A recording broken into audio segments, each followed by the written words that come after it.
There cannot be revolution in Nigeria as things stand now because the people are not together. The people do not see themselves as one. When you are in Nigeria, you don't even know that you are a Nigerian because it doesn't exist. You begin to realize that you are a Nigerian at the moment you want to travel out of the country. While you are in Nigeria, there is nothing making you to think about Nigerian as something to identify with.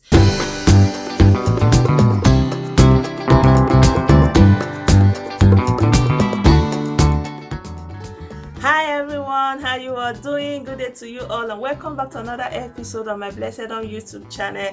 If you are coming to this channel for the first time, please subscribe before you go. And to those of you who already subscribed, I want to say thank you so much. I really do appreciate you. So today I want to lend my voice with you guys concerning the Revolution Now protest and the arrest of Omoyele Sowore, and to basically state from my own understanding and from my own perspective, I want to state that there cannot be a revolution in Nigeria. No, it cannot happen. The way things are set now, with the way the country is being ruled, and with the way the constitution has been drafted by the military, and the civilian has carried on that military constitution, there cannot be a revolution now. There is nothing uniting the people together. When you are in Nigeria, you don't even know that you are a Nigerian because it doesn't exist. You begin to realize that you are a Nigerian at the moment you want to travel out of the country. While you are in Nigeria, there is nothing making you to think about Nigerian as something to identify with. So you either identify as your ethnicity, and maybe your religion, Christianity or Islam. Nobody actually goes on to say I'm a Nigerian. Like, I don't know, I've never seen myself like somebody will be making claims within Nigeria and be saying I have my rights, I'm a Nigerian citizen, that kind of thing. Like, the people are suffering. It's true, everyone is suffering in their own way. In all different ethnicity, people are suffering, but the suffering is not a uniting factor because not everyone is suffering the same thing. Like, some people suffering is in measures, and so they are kind of put on hold and to say, okay, I'm eating a little bit, mine is not as bad as yours. So if you go out to protest, the other one that is eating is against your protest. So it's something like that. I don't know if I'm coming across very well, but what I'm saying in essence is that the way the country is being ruled does not give room for that kind of revolution, does not make people bold enough to stand up to revolt against this group of elites who are, putting them in all this suffering that they are going through. So basically in Nigeria, even though we can say we have different ethnicities, when it comes down to it, there are two ethnicities: the ruling elite and the non-elite. So the ruling elite, regardless of their ethnicity, they belong to one group, and the other ones belong to one group. So when it's needed for the ruling elite, they will stir the ethnic pot, and so the people from that ethnicity will be on their side against the other ethnicities, and so they kind of just play the people along ethnic lines against themselves. But among themselves, they are the same, they know themselves, and when they come to meet with the masses, they don't even care. They don't, like, they just put on this kind of goosey glasses. They don't even see you, you don't exist. So in essence, I'm just trying to say that before a revolution can happen, we have to be able to cohese, like, to come together on many levels, and especially in being conscientious and in being empathic to the plight of the others. For example, I give you an example of what has happened on the Biafran side, that you don't see any emotion from the rest of the country. Like, they don't feel any empathy to what has happened or what has gone down in this region. They don't even see the catastrophe, the human, you know, the calamity that this is. Like, they don't see it, and they don't even want you to talk about it. Like, it's like, oh, come on, it's okay, it's a long time now, forget about it. And so they don't feel your pain. And so when this person who is from the southwest is feeling pain, the people from this other side will say, oh, when we were in pain, you don't feel our pain, you laugh at us, you know. And so it's your turn to feel the pain. And so you see it's moving also to the north. You see the Shiites protesting, and you know, nobody, they say, okay, you are the one in support of this government, you brought him to power, so deal with it. So you don't see a collective empathy or a collective consensus on, you know, that feeling of mercy or of pain, you know, or anything that will motivate people to unite at the same time. You don't see it.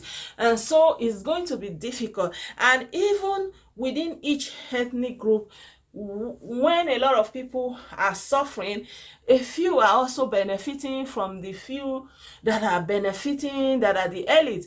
So you see these few countering also the rest. So in a sense, we don't have what it takes to come together, you know, to revolt. That is one thing. Then another thing is, you have to watch the precedence of what has gone down. You have seen how undemocratic Buhari has been. Buhari that killed Biafran protesters for just carrying flags. And you know, you see how they drowned those Biafran brothers on a model puddle along the road. And at the end of the day, the military men that did that were promoted. And you see also what has happened with the Shiites, and it still continued even up to last week. They were still killing them on this protest that they are doing in the House of Assembly in Abuja and all that, you know.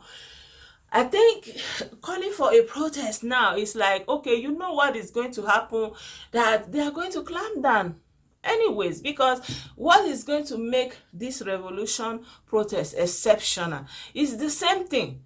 It's the same thing. I feel like if the youth really want a revolution, they will have to find another way. I think that hitting the streets is kind of making it possible for them, for the military to take out the youth, to eliminate them, to send them back to their creator. You know, I think the protest, the revolution that is going to hit home is it must have to take another form, you know. And I think one of the things that the Biafran protesters have done is to sit at home, you know, because that way you curtail the number of casualties, you know. So you let the government not have people that they are going to shoot. So now that Omoyele Sowore is in detention, and the court has given, you know, that has granted that he be detained for about a month and a half from now.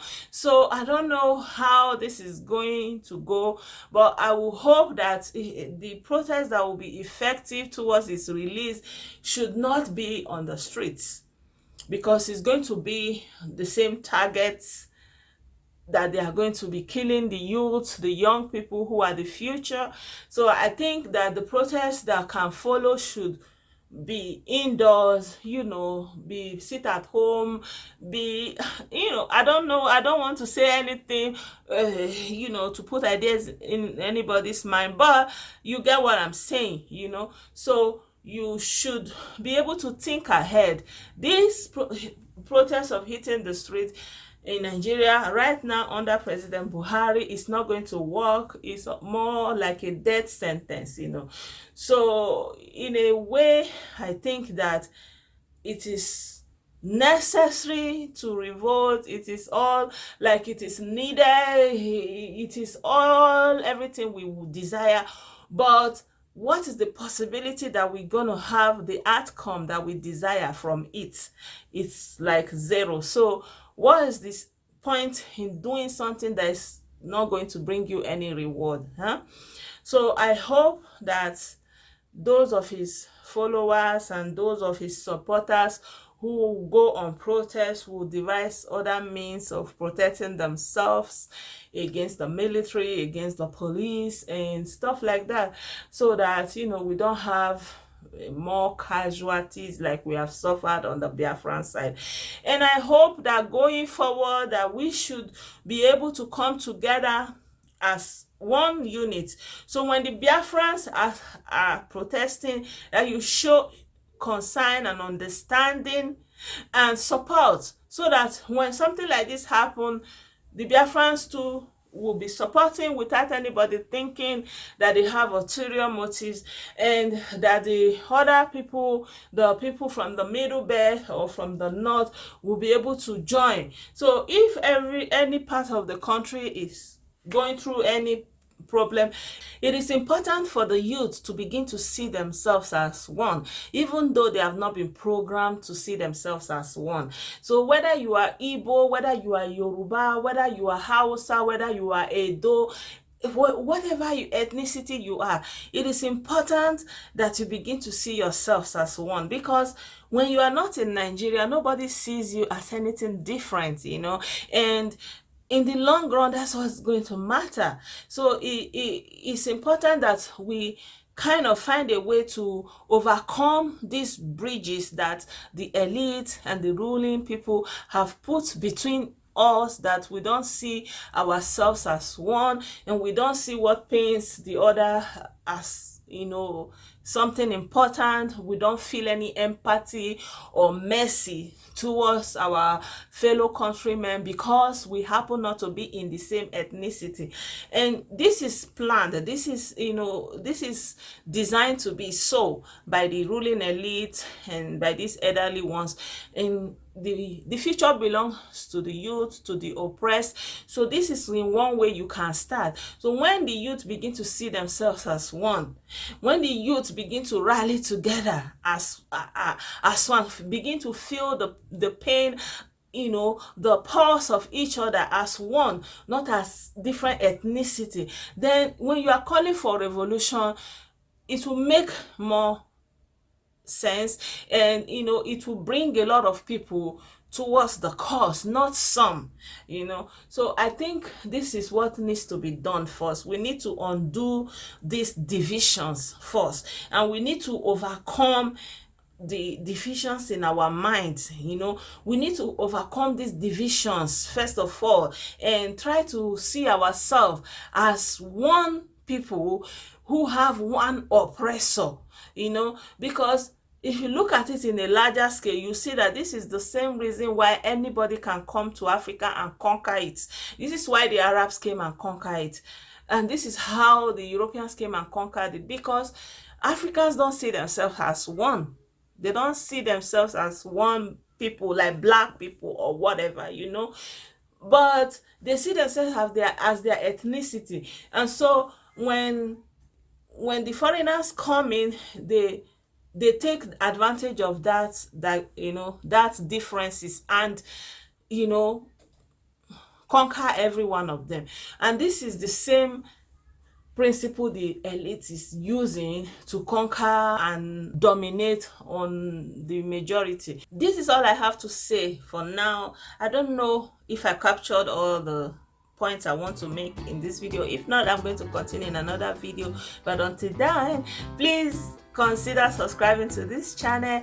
Let me know what you think. Leave your comments behind and let's get to interact, and I will see you hopefully in my next video.